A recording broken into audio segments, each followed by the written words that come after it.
Baik, sebelumnya perkenalkan, nama saya Yovie Angelika Rantelili, NIM S1S122-081 dari kelas C. Jadi pada video ini saya akan membahas mengenai Introduction to Python Programming atau pengenalan pemrograman Python.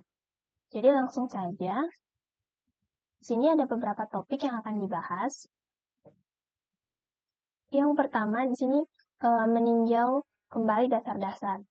Di sini ada objek atau Python object, identifiers, atau pengenal. Nah, selanjutnya di sini ada sequence types atau tipe urutan, di mana di sini ada list, tuple, set, dan string. Kemudian selanjutnya ada dictionary class. Yang berikutnya ada operator for sequence dan dictionaries atau operator untuk urutan dan dictionary. Nah, selanjutnya di sini ada polymorphism function, dan yang terakhir ini ada file read and write. Kemudian untuk materi advance atau lanjutan, di sini ada exception handling. Kemudian yang berikutnya ada iterators dan generators. Dan yang ketiga ada Python conveniences, dan yang terakhir ada scope and namespace. Oke, yang pertama di sini kita masuk pada introduction. Jadi apa itu Python? Jadi di sini it is an interpreted programming language. Jadi Python itu adalah bahasa pemrograman yang diinterpretasikan atau dirancang untuk keterbatasan yang tinggi dan prototyping yang cepat, sehingga memungkinkan pengembang perangkat lunak siap produksi. Oke, yang berikutnya, mengapa Python? Nah, jadi Python ini itu works on multiple platform, yang artinya bekerja di banyak platform, itu seperti Windows, Linux, dan lain-lain. Kemudian di sini sintaksnya itu sederhana. Jadi sintaks Python itu mirip dengan bahasa Inggris yang membuatnya mudah untuk dipelajari dan dipahami. Kemudian yang ketiga yaitu penulisan kode itu lebih sedikit. Jadi kita dapat menulis program itu dengan lebih sedikit baris kodenya dibandingkan dengan bahasa pemrograman lainnya. Kemudian yang keempat itu ada interpreter. Nah, di mana kode itu dapat dieksekusi segera setelah ditulis tanpa perlu dikompilasi terlebih dahulu atau dikompile. Nah, kemudian di sini ada yang perlu diketahui. Yang pertama yaitu versi terbaru dari Python, yaitu Python 3. Kemudian yang berikutnya ada IDE atau Integrated Development Environment, yang merupakan pengembangan perangkat lunak yang menyediakan berbagai fitur untuk menulis, menguji, dan mengelola kode secara efisien. Nah, contohnya di sini seperti PyCharm, Eclipse, dan Jupyter. Yang berikutnya, how and where to write programs. Bagaimana dan di mana menulis program. Nah, pada slide ini, itu kode bisa dijelaskan secara online, secara daring, itu menggunakan Google Colab. Jadi di sini itu ada beberapa langkah atau cara untuk menggunakan Google Colab. Nah, untuk video ini saya akan menggunakan Visual Studio Code. Jadi selain di sini ada PyCharm, Eclipse, Jupyter, kita juga bisa gunakan Google Colab, VS Code, dan lain-lain. Oke, yang selanjutnya ada Python introduction atau pengenalan Python. Di sini yang pertama, Uninterpreted Programming Language, yang artinya bahasa pemrograman yang diinterpretasikan. Jadi Python ini adalah bahasa pemrograman yang diinterpretasikan, artinya bahwa kode Python itu dieksekusi secara baris per baris oleh interpreter Python. Jadi ini memungkinkan pengembang untuk melihat hasil dari kode itu secara langsung tanpa perlu mengkompilasi terlebih dahulu. Kemudian yang kedua ada tanda pagar. Ini used for inserting comments, digunakan untuk menyisipkan komentar. Nah, misalnya seperti ini. Nah, jadi tanda pagar ini digunakan untuk menyisipkan komentar. Misalnya ini adalah komentar. Nah, jadi komentar ini itu tidak akan dieksekusi oleh interpreter dan hanya berfungsi sebagai catatan atau penjelasan untuk memahami kode. Jadi misalnya kita buat sebuah kode, kita bisa tambahkan komentar. Jadi komentar ini tidak akan dieksekusi. Nah, yang selanjutnya sini ada tanda petik ganda 3 kali atau tanda petik tunggal can be used multi-line comments atau dapat digunakan untuk komentar multibaris. Jadi di Python memungkinkan juga untuk membuat komentar itu menggunakan tanda kutip ganda maupun tanda kutip tunggal. Nah, misalnya di sini untuk tanda kutip ganda.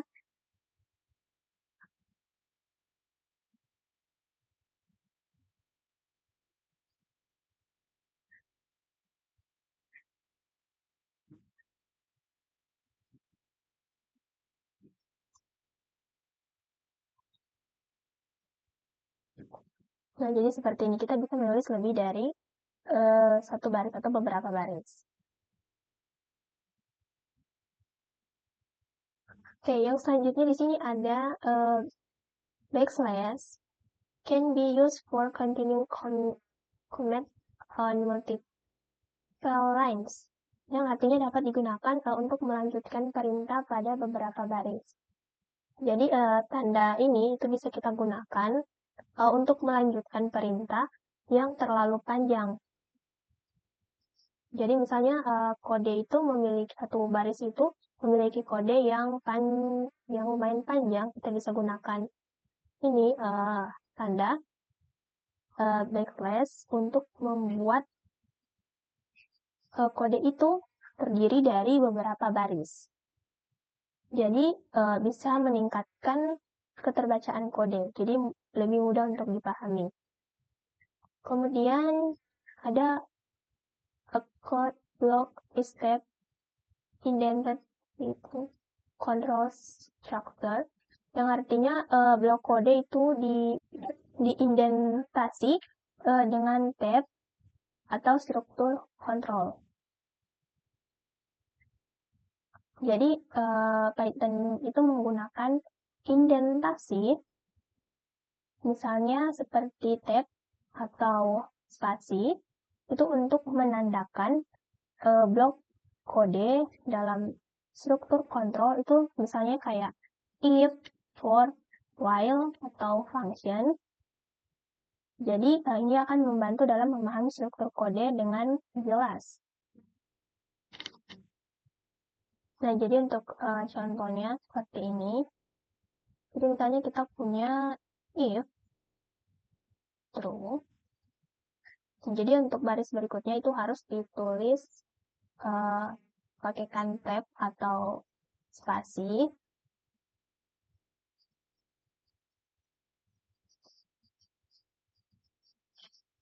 Nah, seperti ini.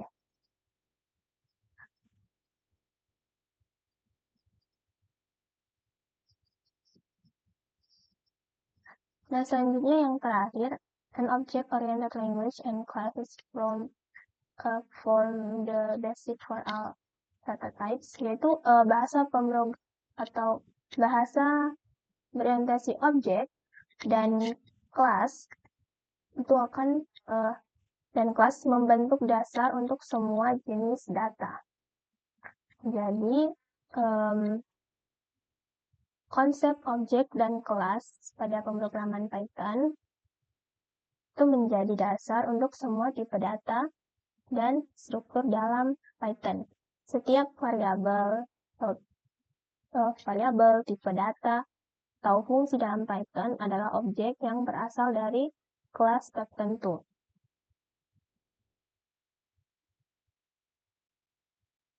Oke, kita masuk pada materi. Di sini ada identifiers atau pengenal. Jadi identifiers ini adalah nama variabel yang dimana dia bersifat sensitif terhadap huruf besar atau huruf besar kecil, dan terdiri dari kombinasi huruf, angka, dan garis bawah. Nah, kemudian untuk poin yang kedua, identifier Python itu paling mirip dengan variabel referensi dalam Java atau variabel penunjuk, pointer variabel pada C++. Jadi setiap pengenal secara implisit itu terkait dengan alamat memori objek yang ditunjuk olehnya. Jadi dalam hal ini atau identifier dalam Python itu berperilaku seperti variabel referensi dalam bahasa pemrograman lain. Nah, kemudian yang ketiga, Python adalah bahasa berjenis dinamis karena tidak ada deklarasi maju yang mengaitkan identifikasi dengan atau identifier dengan tipe data tertentu. Nah, dalam bahasa pemrograman seperti Java atau C++, kita perlu dulu mendeklarasikan tipe data dari sebuah variabel sebelum menggunakan variabel tersebut. Nah, namun kalau dalam Python itu tidak ada deklarasi seperti itu. Jadi identifier ini dapat digabungkan atau dapat dihubungkan dengan tipe data apapun selama runtime. Dan tipe data dapat berubah itu sepanjang waktu. Ya, pada bagian ini itu terdapat reserved words. Jadi kata kunci reservasi yaitu kata-kata yang memiliki makna khusus dalam bahasa pemrograman dan tidak dapat digunakan sebagai nama variabel atau fungsi. Jadi dalam Python itu ada kata tertentu yang tidak bisa kita jadikan sebagai nama variabel. Nah, untuk katanya itu seperti ini berikut, ada false, non, true, and, as, dan lain-lain. Nah, yang selanjutnya yaitu creating and using object, membuat dan menggunakan objek. Create a new instance of a class. Jadi membuat instance baru dari kelas. Atau di sini instantiation.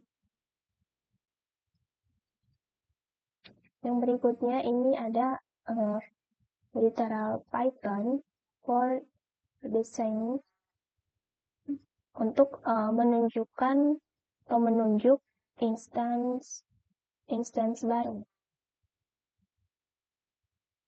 Jadi, penggunaan literal untuk membuat instance baru dengan nilai yang ditentukan. Dan misalnya di sini ada variabel temperatur. Itu sama dengan 98,6. Oke, yang selanjutnya di sini ada alias. Itu memberikan petunjuk kedua ke objek yang ada. Jadi ini itu memungkinkan penggunaan dua nama yang berbeda untuk merujuk ke objek yang sama. Nah, misalnya di sini itu ada original sama dengan temperatur. Nah, di mana temperatur ini itu merupakan variabel yang pertama yang nilainya itu sama dengan 98,6. Jadi ini merupakan penggunaan dua nama yang berbeda yang merujuk pada objek yang sama, yaitu ini 98,6. Nah, yang selanjutnya Python mendukung berbagai cara memanggil metode. Nah, misalnya di sini ada source dalam kurung data. Jadi ini merupakan panggilan standar ke metode atau function. Kemudian di sini atau bisa juga data titik source. Jadi ini merupakan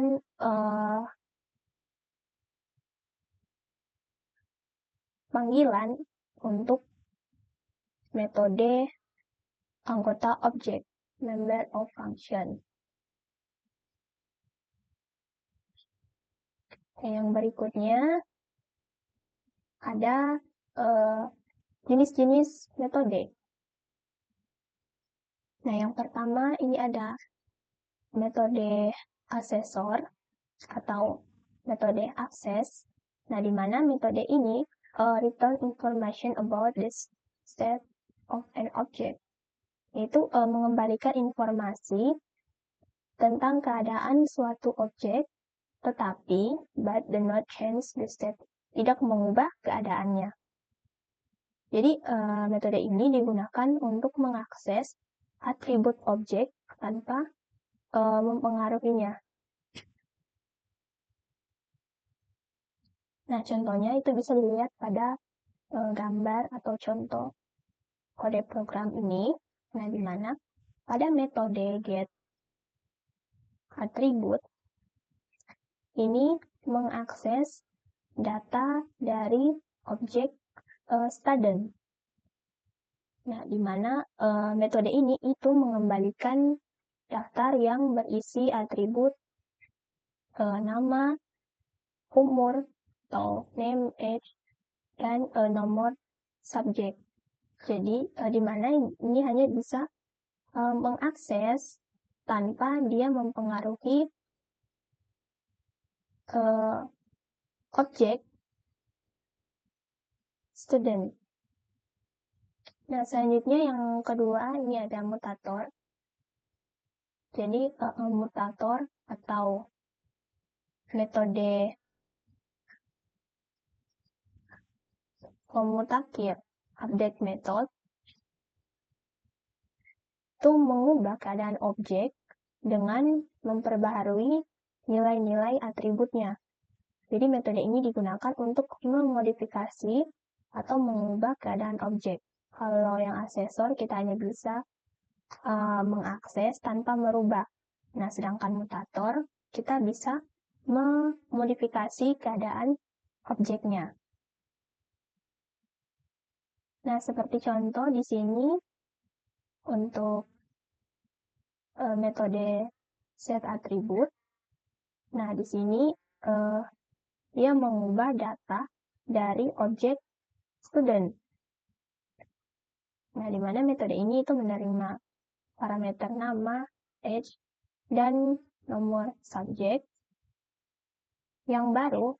Jadi nama, age, dan subjeknya itu baru untuk memperbaharui atribut objek dari student.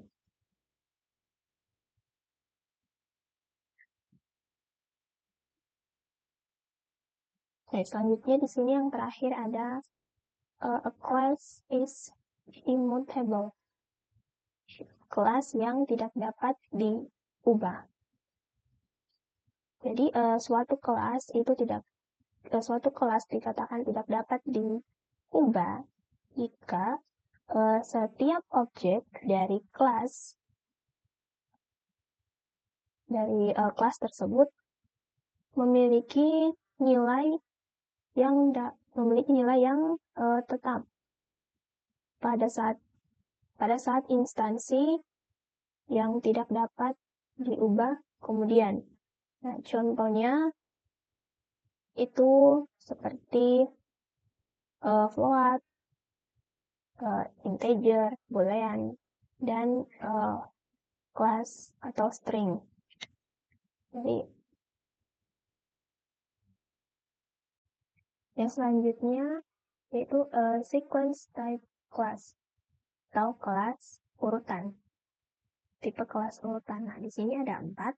Yang pertama ada list, kemudian ada tuple, str atau string, kemudian yang terakhir ada set atau frozen set.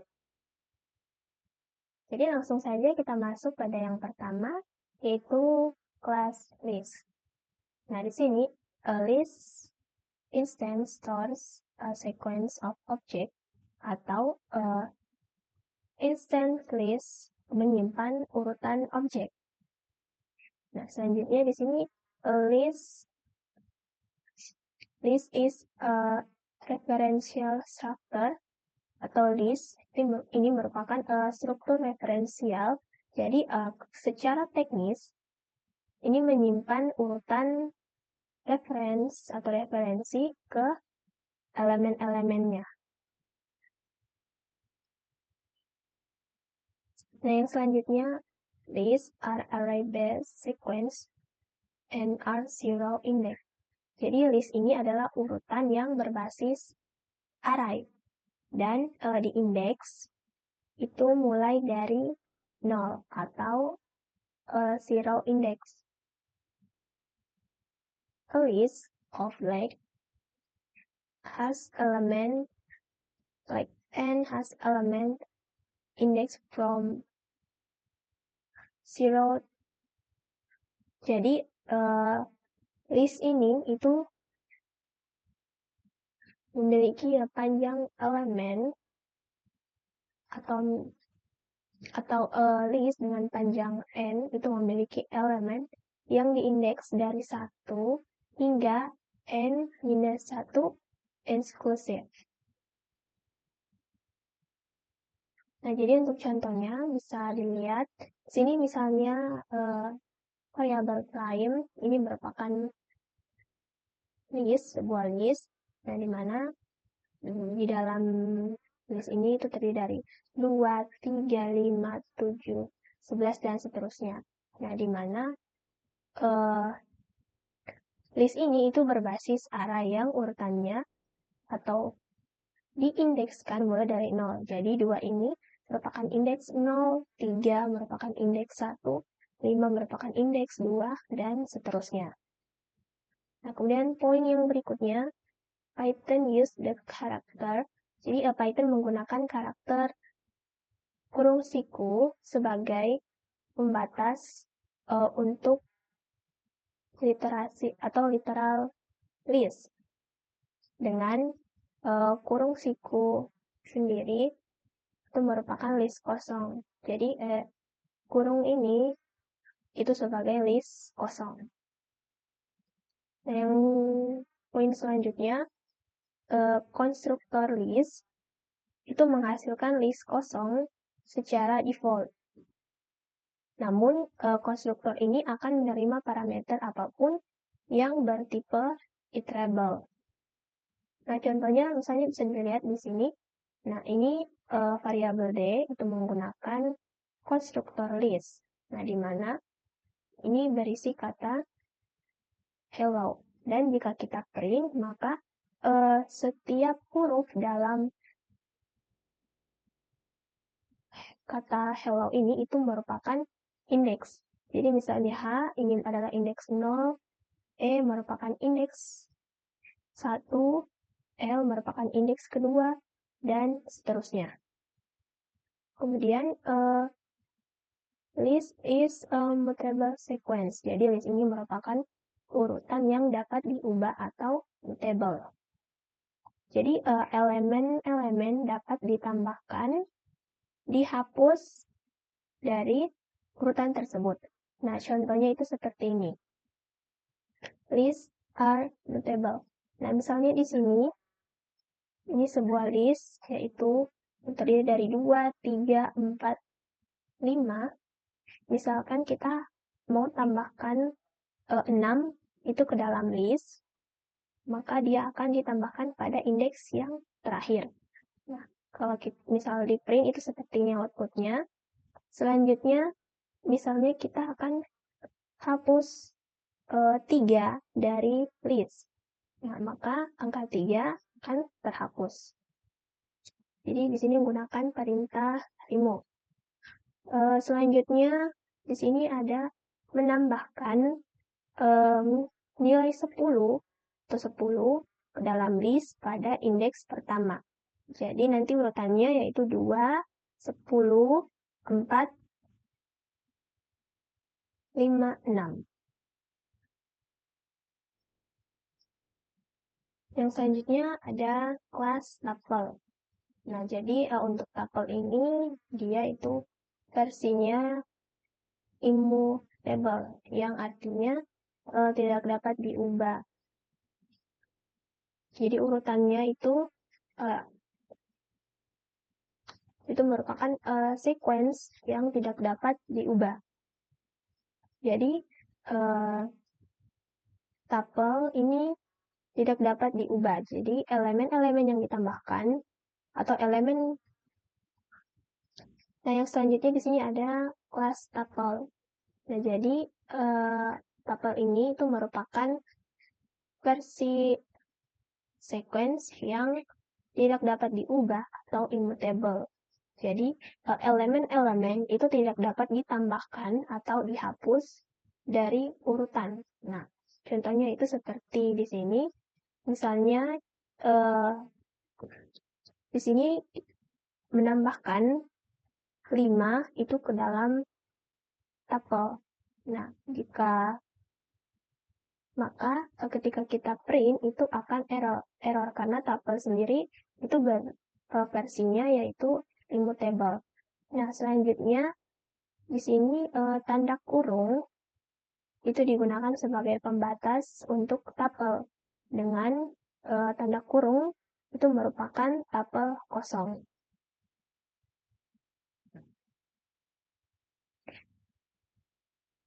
Oke, yang berikutnya express a tuple of length. Jadi untuk mengekspresikan tuple dengan panjang 1 sebagai literal, nah koma must be placed after the element. Koma harus ditempatkan setelah elemen. Jadi tetapi di dalam tanda kurung. Nah, untuk contohnya itu misalnya 13, ini adalah tuple dengan satu elemen.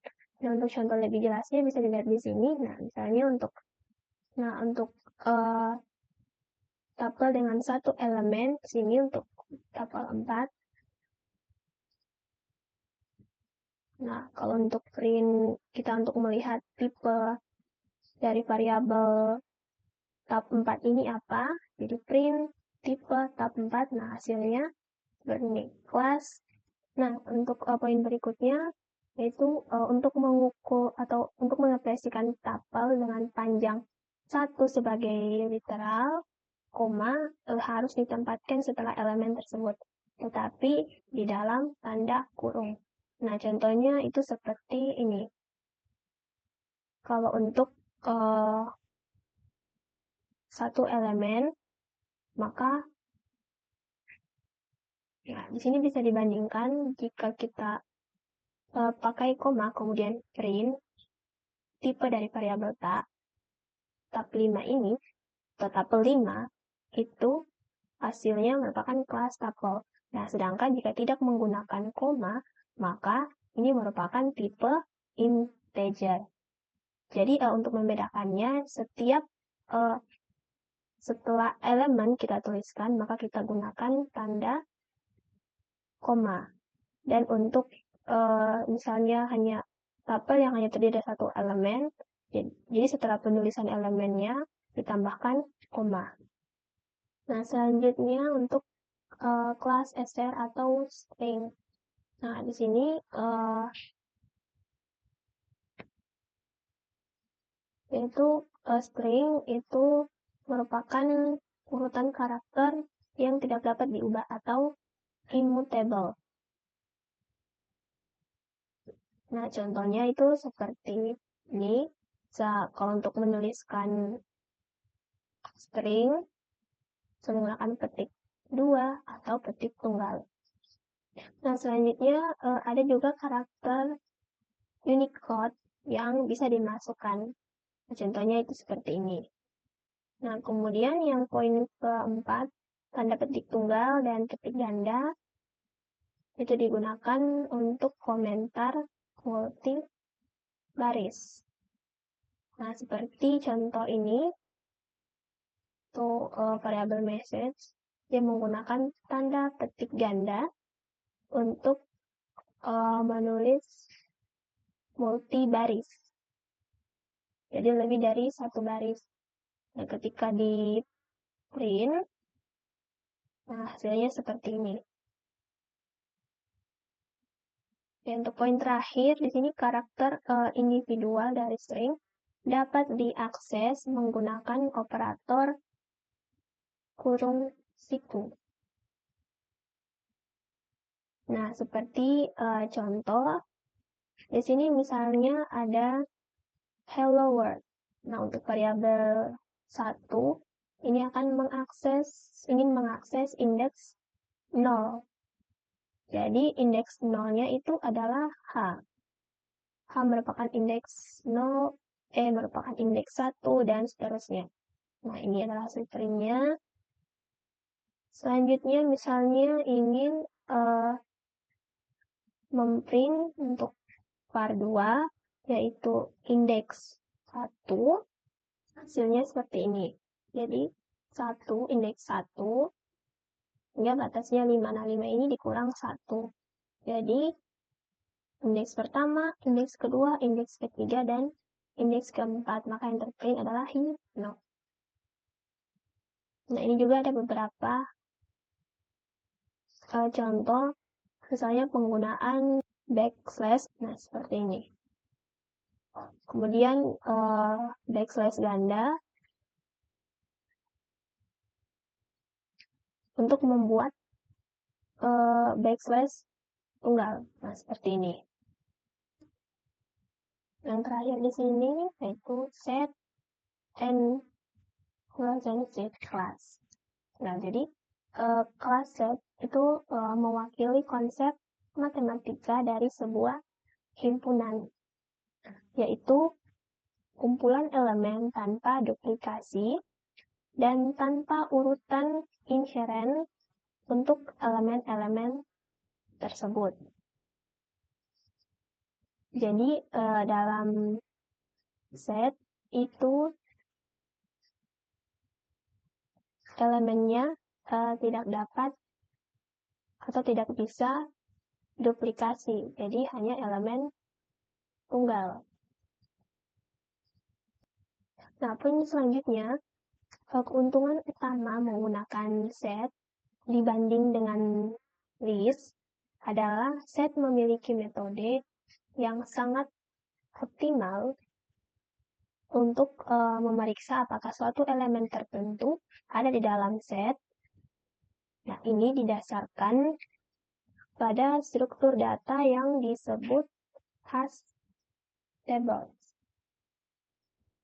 Nah, poin selanjutnya di sini set memiliki dua pembatasan. Nah, yang pertama, tidak mempertahankan elemen dalam urutan tertentu. Kemudian, hanya instance dari tipe yang tidak dapat diubah atau immutable yang dapat ditambahkan ke dalam set Python. Nah, misalnya itu seperti integer, float, string, tuple, dan %set. Nah, selanjutnya di sini kelas %set adalah bentuk yang tidak dapat diubah atau dia bersifat immutable. Jadi dia merupakan tipe set yang tidak dapat diubah. Kemudian yang selanjutnya set menggunakan kurung kurawal. Nah, seperti ini contohnya sebagai pembatas untuk set. Nah, contohnya itu seperti ini. 17, ada red, green, blue. Nah, yang selanjutnya di sini ada kurung kurawal kosong. Nah, tidak memiliki, jadi set itu tidak memiliki set kosong jika menggunakan kurung kurawal kosong. Nah, jadi poin selanjutnya di sini untuk membuat atau menghasilkan set kosong itu bisa menggunakan tanda kurung biasa. Nah, misalnya di sini ada set hello. Nah, ketika misalnya kita print, maka hasilnya akan menggunakan tanda kurung kurawal, yaitu berdasarkan urutan indeksnya. Di sini ada H. Nah, di sini untuk menghasilkan set kosong itu bisa menggunakan konstruktor set. Nah, set dalam kurung. Nah, seperti ini itu akan menghasilkan set dengan nilai kosong. Nah, misalnya menggunakan konstruktor set hello. Nah, maka hasilnya itu akan seperti ini. Nah, untuk contohnya bisa dilihat.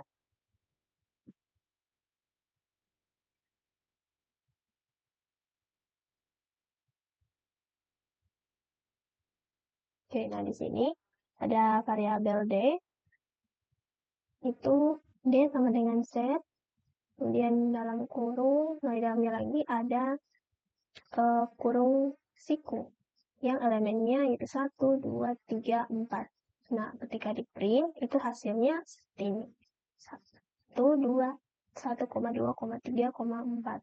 Nah, kemudian misalnya print set hello. Nah, hasilnya itu akan terdiri. Nah, hasilnya itu seperti ini. Nah, jadi di sini itu tidak atau dia tanpa urutan. Dan kemudian di sini juga tidak ada duplikasi. Nah, seperti dilihat, kalau di sini kan hello, L-nya ada 2, sedangkan pada saat di print, L-nya hanya 1. Nah, selanjutnya di sini, untuk tanda kurung kurawal kosong, kalau kita ingin lihat tipenya, itu adalah dictionary. Jadi kalau mau buat set kosong, itu menggunakan konstruktor set. Nah, seperti ini. Maka hasilnya adalah kelas set. Oke, selanjutnya di sini menambahkan 4 ke dalam set. Nah, kalau kemudian selanjutnya update 5, 6, 7. Jadi 5, 6. Jadi 4 kemudian tambahkan dengan 5, 6, dan 7. Jadi kalau kita print, itu hasilnya seperti ini.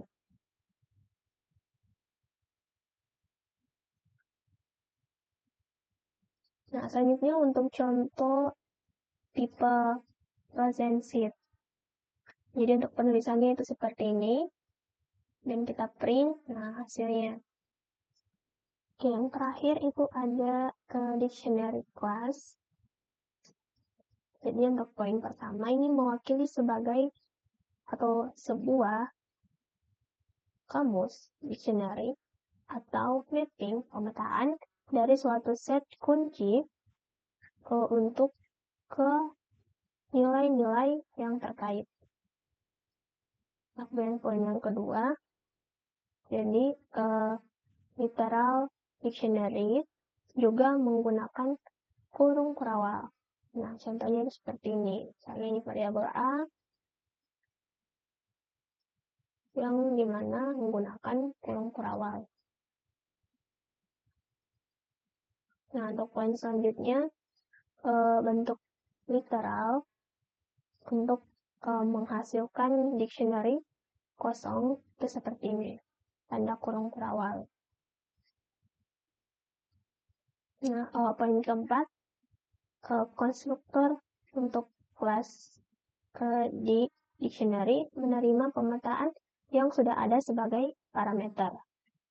Nah, yang terakhir, sebagai alternatif, konstruktor juga menerima urutan pasangan kunci nilai sebagai parameter.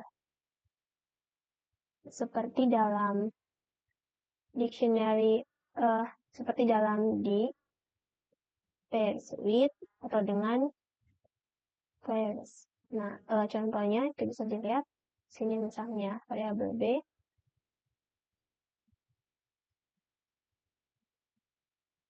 jadi menggunakan tanda kurung siku. Nah, jadi ini adalah beberapa contoh untuk implementasi dari dictionary. Nah, selanjutnya ada expressions atau ekspresi, operator, dan precedence. Nah, di mana ini terdiri dari 5. Yang pertama ada operator logika, itu contohnya seperti not, and, or, dan ada operator kesetaraan, equality, itu is not, sama dengan, atau tidak sama dengan. Kemudian ada operator perbandingan atau comparison, seperti lebih kecil sama dengan, lebih besar sama dengan. Dan yang berikutnya ada operator aritmatika, seperti tambah, kurang, kali, bagi, dan seterusnya. Dan yang terakhir ada operator with. Terus seperti ini contohnya. Bagian pertama itu ada sequence atau urutan atau operator urutan. Nah, di sini poin pertama, Python menggunakan indeks 0 pada urutan. Nah, sehingga sebuah urutan dengan panjang n memiliki elemen yang diindeks dari 0 hingga n-1 inklusif. Nah, poin yang kedua, Python juga mendukung penggunaan indeks negatif yang menunjukkan jarak dari akhir urutan. Nah, di sini misalnya indeks -1 itu menunjukkan elemen terakhir. Indeks -2 itu menunjukkan elemen kedua terakhir, dan seterusnya. Nah, poin ketiga di sini ada sledging. Nah, jadi interval setengah terbuka. Nah, contoh misalnya di sini ada data 38. Nah, ini menunjukkan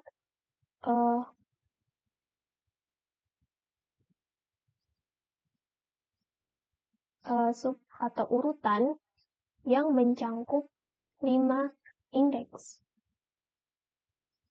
Nah, itu seperti 3, 4, 5, 6, 7.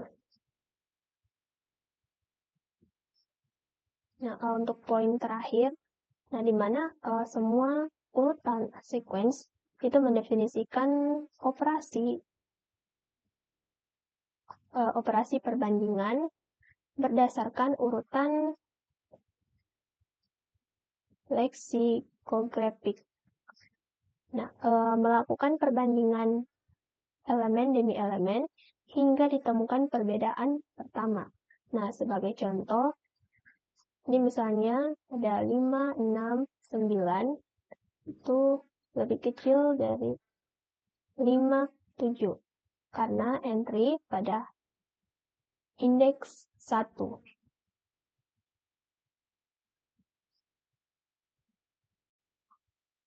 Nah, selanjutnya pada bagian ini terdapat beberapa operator. Di sini yang pertama, nah ini adalah elemen pada indeks J. Nah, selanjutnya ini tuh merupakan slice atau irisan termasuk indeks, yaitu start, stop. Nah, kemudian yang ketiga adalah slice termasuk indeks mulai,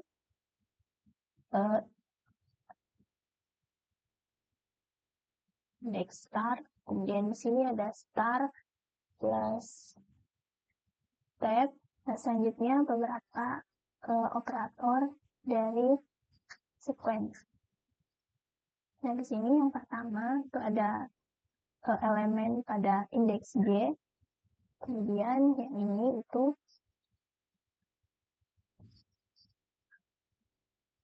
slice termasuk indeks, yaitu start, stop. Nah, kemudian yang ketiga ini slice itu termasuk indeks start. Nah, di sini start plus step. Ini start plus step. Bintang atau kali 2. Nah, hingga seterusnya. Nah, tetapi tidak termasuk stop.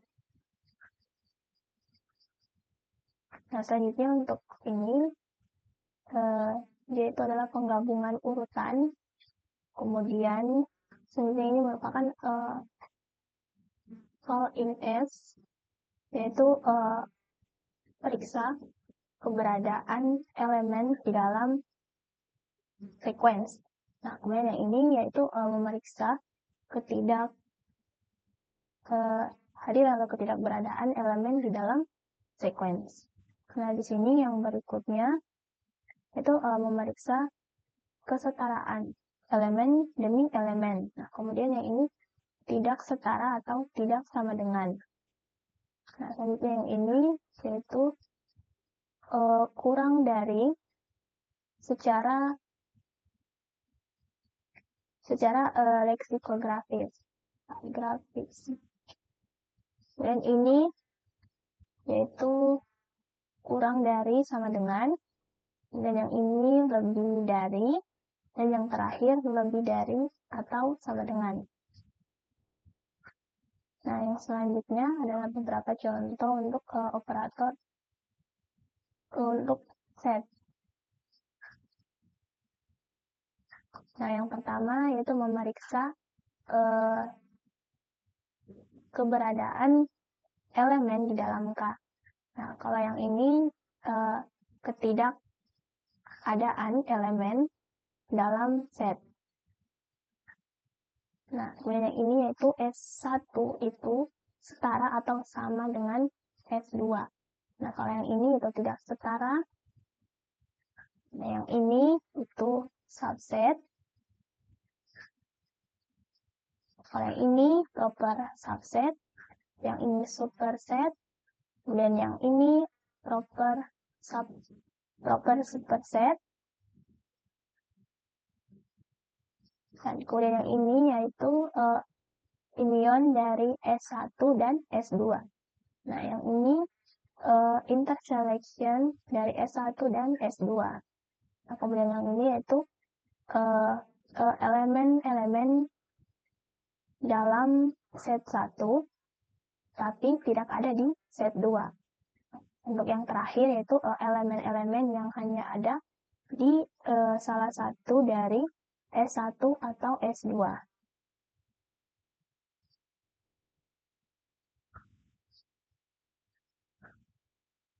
Nah, kemudian yang berikutnya di sini ada operator untuk dictionary. Nah, yang pertama ini merupakan nilai yang terkait dengan key tertentu. Nah, selanjutnya yang ini yaitu mengatur atau mengatur ulang nilai yang terkait dengan key tertentu. Kemudian yang ini itu menghapus key dan nilai terkait dari dictionary. Nah, kemudian yang ini itu memeriksa keberadaan key dalam kamus. Nah, yang ini itu memeriksa ketidakberadaan key dalam kamus. Nah, kemudian yang ini yaitu setara atau sama dengan, kemudian yang ini tidak setara atau tidak sama dengan.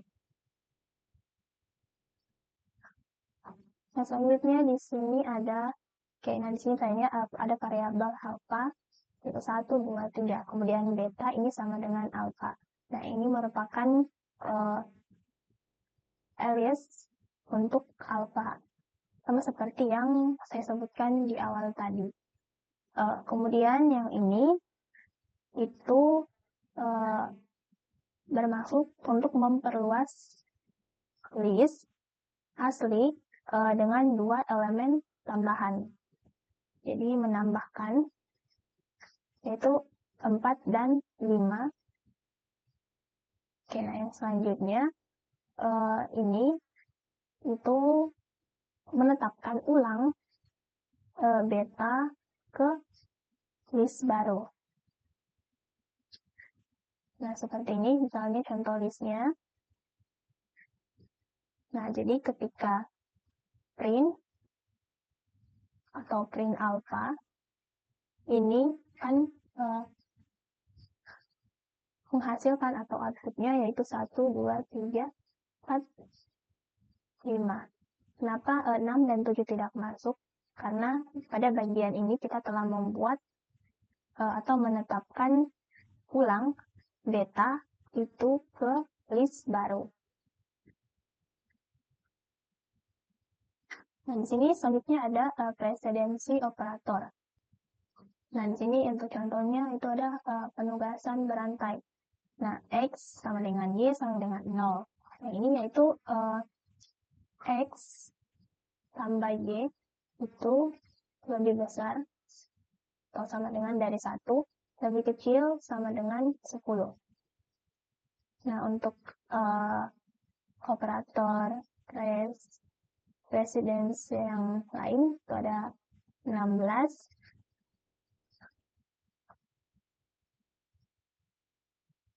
Nah, misalnya untuk yang pertama ini untuk mengakses anggota.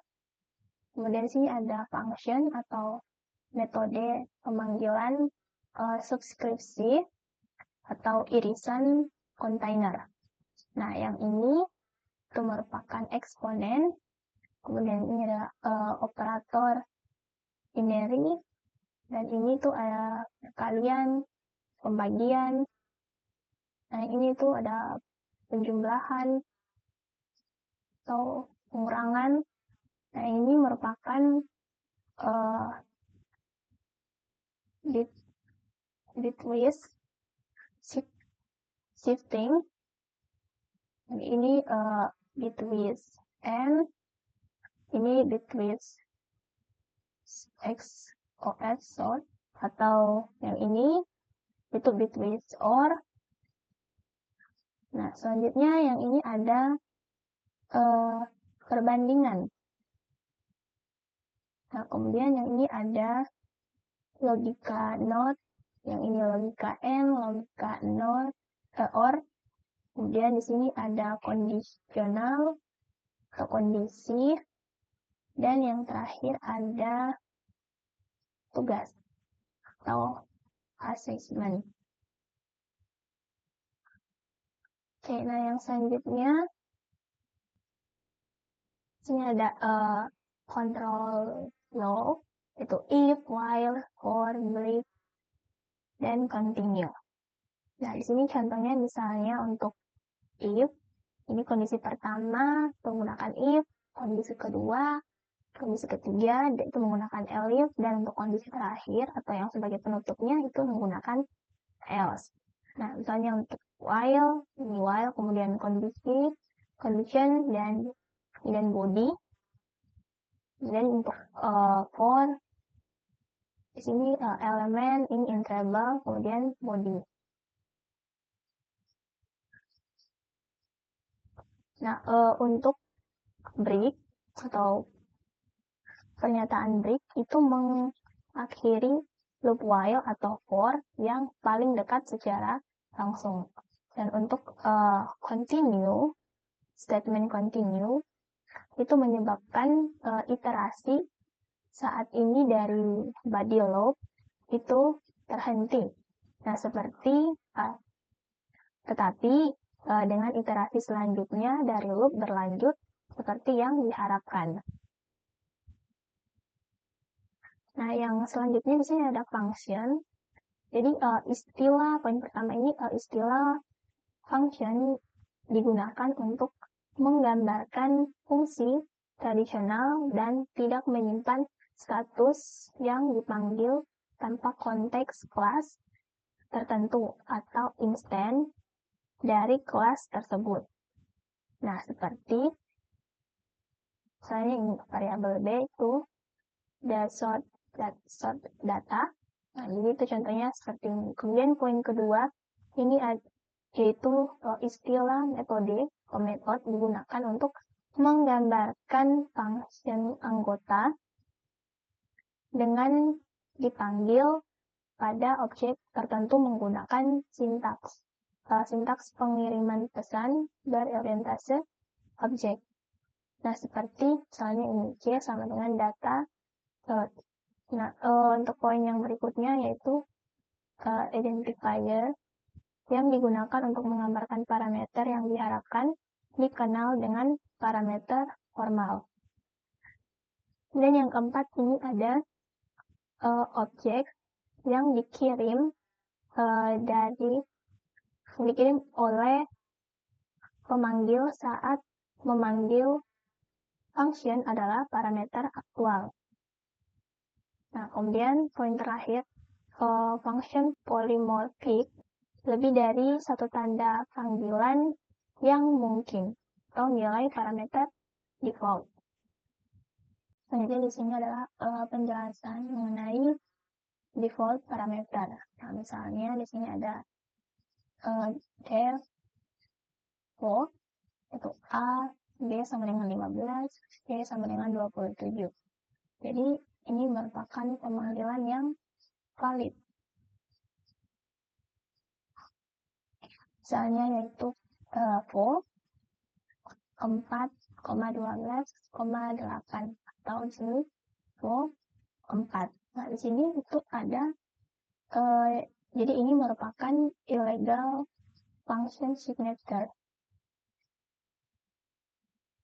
Nah, untuk contohnya bisa dilihat di sini.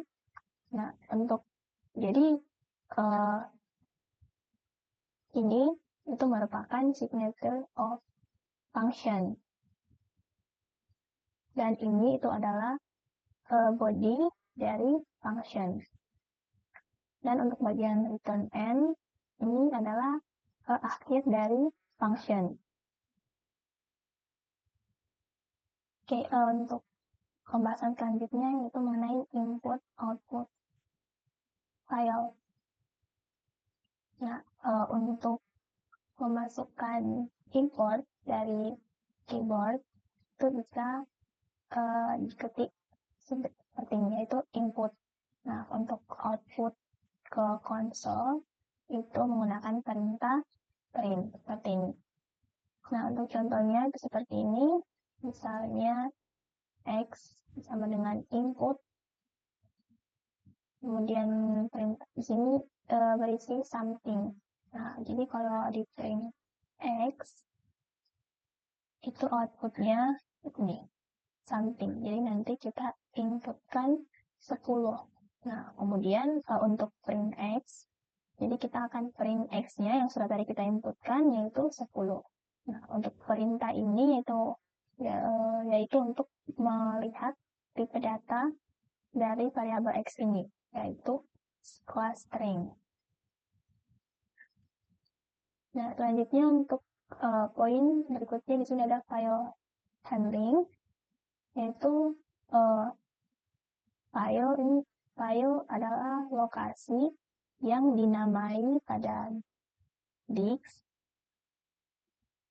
yang digunakan untuk menyimpan data secara permanen. Nah, yang kedua ini yaitu berbagai operasi dapat dilakukan pada sebuah file. Misalnya membuka, membaca, menulis, atau menutup sebuah file. Dan untuk contohnya itu seperti ini. Ini membuka, kemudian menulis, menutup.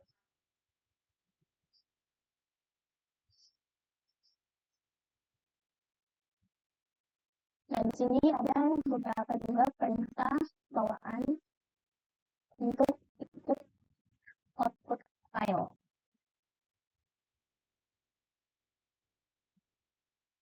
Nah, selanjutnya di sini ada exception handling. Nah, jadi exception itu adalah suatu peristiwa yang terjadi selama eksekusi program yang menggunakan alur normalnya. Dan di sini poin selanjutnya, penanganan pengecualian adalah proses penanganan kesalahan dan kegagalan waktu eksekusi secara elegan. Nah, untuk poin yang ketiga, di sini ini itu mencangkup dua tugas utama. Nah, yang pertama ini throw suitable exception. Nah, tentunya seperti ini. Kemudian yang selanjutnya menjalankan function yang sesuai dengan exception. Nah, seperti ini. Contohnya, atau contoh, nah ini adalah contoh dari raise an exception. Seperti yang ini ya, throw suitable exception. Nah, kemudian untuk yang kedua, itu try titik-titik except block. Nah, jadi kode yang mencurigakan dapat ditempatkan dalam blok try dan menggunakan blok expect untuk menangani setiap jenis kesalahan yang mungkin timbul dalam kode tersebut. Ini adalah contohnya.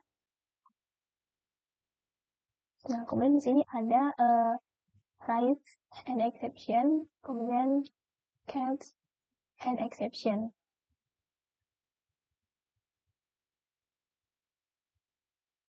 Nah, selanjutnya yaitu function assert. Nah, jadi ini itu digunakan untuk menegakkan sebuah kondisi.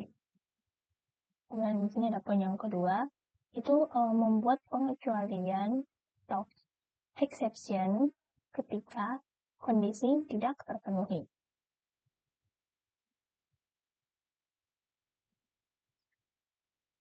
Nah, di sini untuk poin yang terakhir yaitu jika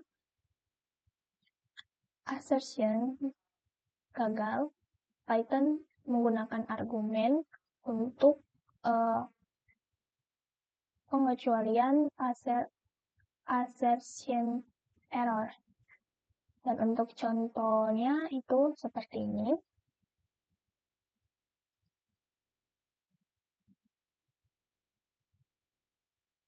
Nah, selanjutnya di sini ada beberapa jenis exception. Mulai dari exception, attribute error, index error, key error, dan seterusnya. Untuk penjelasan berikutnya yaitu mengenai iterator and generators. Jadi iterator itu adalah objek yang mengatur sebuah iterasi melalui serangkaian nilai. Jika I adalah iterator, Maka setiap panggilan ke function bawaan next, I akan menghasilkan elemen berikutnya dari seri yang mendasarinya. Kemudian yang selanjutnya, pengecualian stop iteration dipicu untuk menunjukkan bahwa tidak ada elemen lebih lanjut. Nah, yang keempat, iterable adalah objek OBJ yang menghasilkan iterator melalui sintaks. Nah, contohnya itu seperti ini. Yang selanjutnya, teknik paling nyaman untuk membuat iterator di Python adalah melalui penggunaan generator. Generator dapat memiliki beberapa perintah yield. Nah, yang terakhir di sini iterators dan generators itu memberikan manfaat dari evaluasi malas lazy evaluation, di mana nilai-nilai dihitung jika diminta. Seluruh seri tidak perlu berada di dalam memori pada satu waktu. Nah, berikut ini adalah contoh dari generator. Kemudian contoh kedua. Ini ada contoh 3, iterator by using iter command. Nah, yang selanjutnya di sini ada additional Python convenience atau ekspresi kondisional. Nah, jadi conditional expression. Nah, jadi conditional expression ini merupakan cara singkat dalam Python untuk mengevaluasi sebuah kondisi dan mengembalikan nilai berdasarkan hasil evaluasi tersebut. Nah, ini artinya bahwa jika nilai terpenuhi benar, maka nilai pertama akan dikembalikan. Jika tidak, nilai kedua akan dikembalikan. Ini berguna saat ingin menentukan nilai berdasarkan sebuah kondisi. Menghindari penulisan blok if else yang lebih panjang. Nah, untuk contohnya itu seperti ini. Jadi dapat penulisan blok if else-nya itu bisa dipersingkat.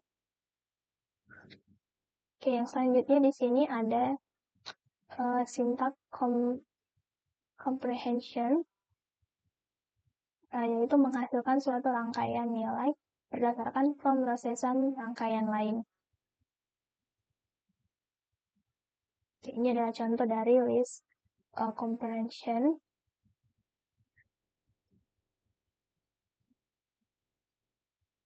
Yang awalnya kode programnya dapat dirubah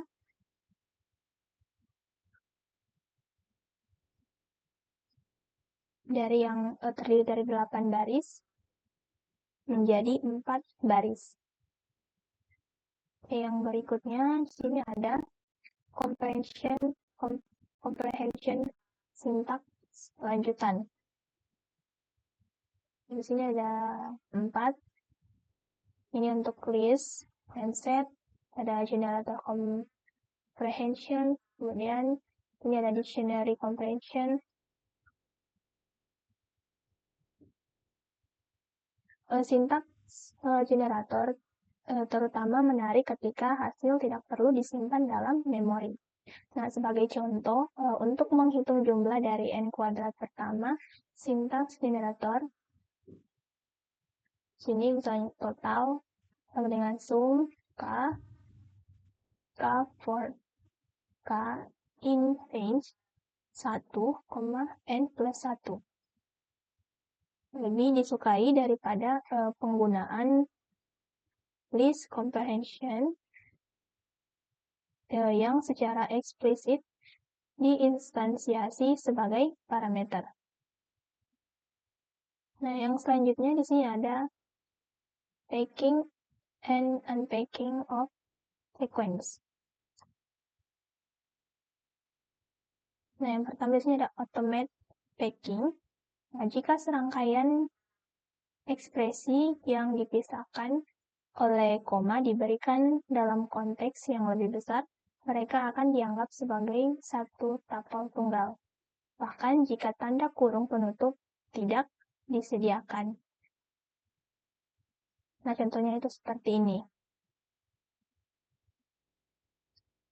Jadi walaupun tanpa menggunakan kurung, dia akan secara otomatis dianggap sebagai tupel. Nah, kemudian yang berikutnya, salah satu penggunaan umum pembungkusan di Python atau packing adalah saat mengembalikan beberapa nilai dari sebuah function. Nah, contohnya seperti ini. Return X, Y. Oke, selanjutnya ini ada automate unpacking. Itu memungkinkan seseorang untuk menugaskan serangkaian pengenal identifier individu ke elemen-elemen urutan. Nah, contohnya seperti ini, yaitu ada A, B, C, D sama dengan range 7, 11. Nah, teknik ini dapat digunakan untuk membuka kembali tupel yang dikembalikan oleh sebuah function. Nah, contohnya di sini. Nah, yang berikutnya, sintaks ini juga dapat digunakan dalam konteks loop for saat mengulangi urutan iterable. Nah, contohnya seperti ini.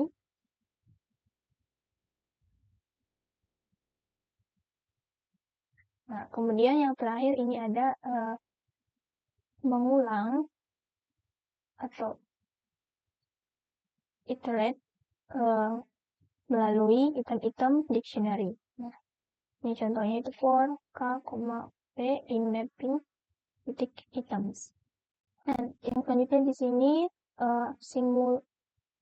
simultaneous assignment atau penugasan simultan, yaitu kombinasi pembungkusan otomatis dan automate packing and unpacking. Ya, ini contohnya X, Y, Z sama dengan 6, 2, 5. Oke, di sini ada pertukaran nilai. Dan misalnya di sini variabel term sama dengan J, kemudian J sama dengan K, K sama dengan term, maka ini J, K sama dengan K, J. Dan di sini juga ada contoh yang kedua. Nah, yang berikutnya ada scope and namespace. Jadi, di sini yang pertama, proses menentukan nilai yang terkait dengan sebuah pengenal dikenal sebagai resolusi nama atau name resolution. Setiap kali sebuah pengenal diberi nilai, definisi tersebut dibuat sebagai lingkup global. Kemudian di sini ada penugasan tingkat atas biasanya dibuat dalam apa yang dikenal sebagai global atau dikenal sebagai global scope. Nah, yang berikutnya ada penugasan yang dibuat di dalam badan body function biasanya memiliki lingkup yang lokal untuk panggilan fungsi tersebut. Nah, yang berikutnya setiap lingkup yang berbeda di Python diwakili menggunakan abstraksi yang dikenal sebagai namespace. Dan yang berikutnya, first class object adalah instance dari sebuah tipe yang dapat ditugaskan ke identifier, diteruskan sebagai parameter atau dikembalikan ke sebuah function. Di Python, function dan kelas juga diperlakukan sebagai objek kelas 1, first class object. Yang berikutnya ada modules. Jadi modul adalah kumpulan function, kumpulan fungsi dan kelas yang saling terkait, yang didefinisikan bersama dalam satu file kode sumber yang dapat diimport dari dalam sebuah program. Nah, yang selanjutnya, selain definisi bawaan, distribusi standar Python mencakup mungkin puluhan ribu nilai atau values, function, dan kelas lainnya yang diorganisasikan dalam perpustakaan tambahan yang dikenal sebagai modul.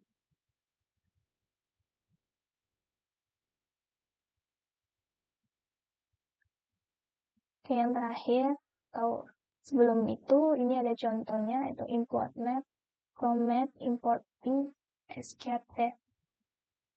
Yang selanjutnya, modul baru dapat dibuat dengan menempatkan definisi terkait dalam file yang diberi nama dengan akhiran py atau .py. Definisi tersebut dapat diimport dari file .py lain dalam direktori proyek yang sama.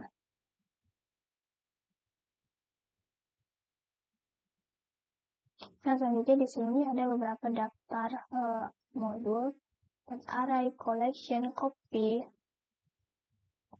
math, aus, random, basis, time. Dan di sini juga ada berbagai deskripsi sesuai dengan nama modulnya.